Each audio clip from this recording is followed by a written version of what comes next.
Real estate is catching up with AI. In Asia Pacific, 78% say it's adding value in areas like location intelligence and portfolio strategy, with over 60% already implementing or planning AI adoption.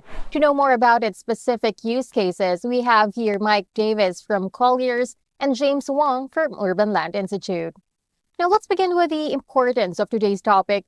What makes AI especially valuable in location intelligence and portfolio strategy? Mike, would you like to answer first? Well, at Colliers, we are particularly excited by the potential of AI in portfolio strategy and transaction management. Using machine learning to mine large pools of portfolio data will allow real estate teams to develop portfolio strategies in a fraction of the time that it used to.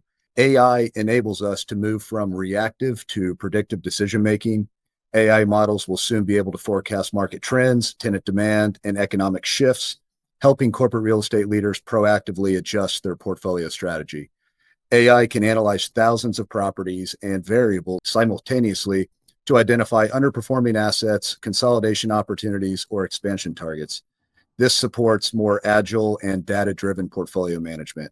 And for location intelligence, AI can enhance that location intelligence by enabling real-time monitoring of footfall and traffic, and also forecasting future trends of things like urban growth and economic shifts. It can support in evaluating proximity to transportation hubs and amenities, and then modeling how accessibility impacts foot traffic, employee commute times, and customer convenience. I agree with everything that Mike is saying. We're looking at AI in a more holistic way. In other words, whatever Mike is saying, I think is a must do in the real estate. But we're also trying to figure out what real AI can't do. So we've broken AI into kind of three levels. The sort of stuff that Mike is talking about, forecasting, customer service, scheduling, personnel even, is what we call level one. Everybody's got to do that. But that just is what in the finance world you call beta. You're just following the market. To create alpha, we're going to need to use AI in things like construction robotics. And then there's some things that we don't think that AI is quite ready for yet. And we're looking for possibilities, things such as like trend spotting. We're not really sure that AI is really built for that yet. Can you go through this in detail, James? How is AI changing the way companies manage their facilities and even leases? So I think there's and this started before AI even, there's a lot of automation going on, for example, in pricing. It's very easy now to get large data sets of leasing data and then kind of know what the going rates are for similarly placed buildings in set locations. I'm sure this is stuff that Colliers has already done. AI has managed to enhance this by making this a little faster, by making it a little bit more accurate. In the past, it was kind of hard getting customer data or tenant data on this. But with AI, it's now also possible to start building, which tenants you should go after in sort of putting together a building or let's say a commercial retail space. And I think that's already being very helpful. In addition, we're using AI now in things like customer service. A lot of that can be automated, purchasing decisions, maintenance, scheduling, cleaning, stuff like that. Yeah, sure. So looking at it from the occupier viewpoint, when you combine predictive analytics, corporate real estate and transaction management teams will be able to develop optimal transaction strategies by better timing the market based on forecasted market trends. And then AI could also assist with automating the lease abstraction process, which will reduce manual effort, improve accuracy. By analyzing data from HVAC, lighting, and other building systems, AI can predict equipment failures before they happen, which will reduce downtime and extend asset life. It can provide real-time insights into how the space is actually being used. You can analyze occupancy data, badge swipes, and IoT sensors to identify underutilized areas, enabling smarter space planning and cost savings.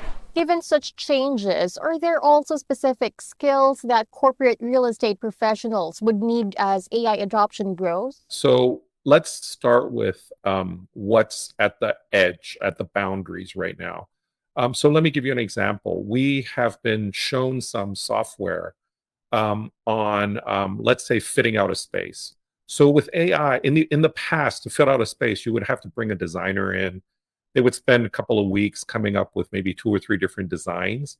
Now there's software available, which we're testing. I mean, there's still bugs in it, but what we found very exciting is that our leasing team, and this never used to be part of their skill sets, if they use this software, they can take a space, put in the parameters, and say, we want to fit it out in a sort of Frank Lloyd Wright, for example, style. We want it set out in the style of any famous architect that you want. We want it in purple. We want it in blue and gold. Whatever it is that you can say, these softwares can now, in seconds or minutes, fit out that space, and you can have hundreds of different ideas. And this kind of interaction, we're beginning to see more and more. And I think that the real estate professionals now have to really up their AI game by following what kind of software and creativity issues that in the past used to be outsourced to somebody else. So again, from the occupier viewpoint, if you were to look at it through the view of a corporate real estate professional that might oversee dozens or even hundreds of properties across the region or across the globe, data literacy will be an important skill. They'll need to know how to become comfortable interpreting data, understanding AI and generated insights, skills in data visualization, basic statistics, and the ability to ask the right questions of AI will be essential. Digital fluency is important. So understanding how these AI tools integrate with real estate systems and lease management platforms will be a core competency. Real estate professionals obviously won't need to code, but they should understand how these digital tools work and how to use them effectively. Thank you so much for joining us today, James and Mike. Thank you. Thank you for inviting us.